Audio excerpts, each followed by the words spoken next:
IPS ಸ್ಪರ್ಧಾತ್ಮಕ ಪರೀಕ್ಷೆಯಲ್ಲಿ ತೇರ್ಗಡೆಗೊಂಡು police ತರಬೇತಿ ಮುಗಿಸಿ ಮೊದಲ ಕೆಲಸಕ್ಕೆ ನಿಯೋಜನೆಯ ಸಂಭ್ರಮದಲ್ಲಿ ತೆರಳುತ್ತಿದ್ದ ಯುವ ಅಧಿಕಾರಿ ಹರ್ಷವರ್ಧನ್ ಕೆಲಸಕ್ಕೆ ಸೇರುವ ಮುನ್ನವೇ ಮರಳಿ ಬಾರದ ಲೋಕಕ್ಕೆ ಪಯಣಿಸಿದ್ದಾರೆ. ಹರ್ಷವರ್ಧನ್ ಅವರು ಹಾಸನ ಜಿಲ್ಲೆಗೆ ನಿಯೋಜನೆಗೊಂಡಿದ್ದರು.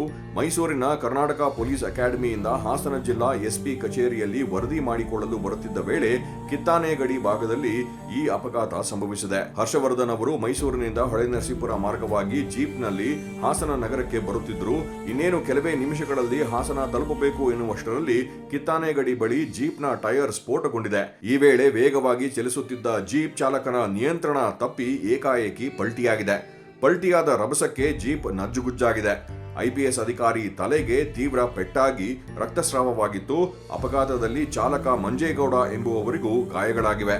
ಇದನ್ನು ಗಮನಿಸಿದ ಸ್ಥಳೀಯರು ಕೂಡಲೇ ಅಧಿಕಾರಿ ಮತ್ತು ಚಾಲಕನನ್ನು 108 ಆಂಬ್ಯುಲೆನ್ಸ್ ಮೂಲಕ ಆಸ್ಪತ್ರೆಗೆ ರವಾನಿಸಿದ್ದಾರೆ. ಆದರೆ ಚಿಕಿತ್ಸೆ ಫಲಿಸದೆ ಐಪಿಎಸ್ ಅಧಿಕಾರಿ ಸಾವನ್ನಪ್ಪಿದ್ದಾರೆ. ಬಿಹಾರ ಮೂಲದ ಹರ್ಷವರ್ಧನ್ ಮಧ್ಯಪ್ರದೇಶದ ರೇವಾ ಜಿಲ್ಲೆಯಲ್ಲಿ ವಾಸವಾಗಿದ್ದರು. ಮಧ್ಯಪ್ರದೇಶದ ಐಇಟಿಯಲ್ಲಿ ಡಿಎವಿಇ ಇಂಜಿನಿಯರಿಂಗ್ ಪದವಿ ಮಾಡಿದ್ದರು.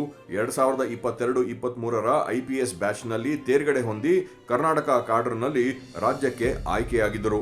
ಮೈಸೂರಿನ ಕರ್ನಾಟಕ ಪೊಲೀಸ್ ಅಕಾಡೆಮಿಯಲ್ಲಿ ತರಬೇತಿ ಪೂರ್ಣಗೊಳಿಸಿದ ಅವರು ಹಾಸನ ಜಿಲ್ಲಾ ಎಸ್ಪಿ ಕಚೇರಿಯಲ್ಲಿ ಕೆಲಸದ ವರದಿ ಮಾಡಿಕೊಳ್ಳಲು ಬರುತ್ತಿದ್ದರು.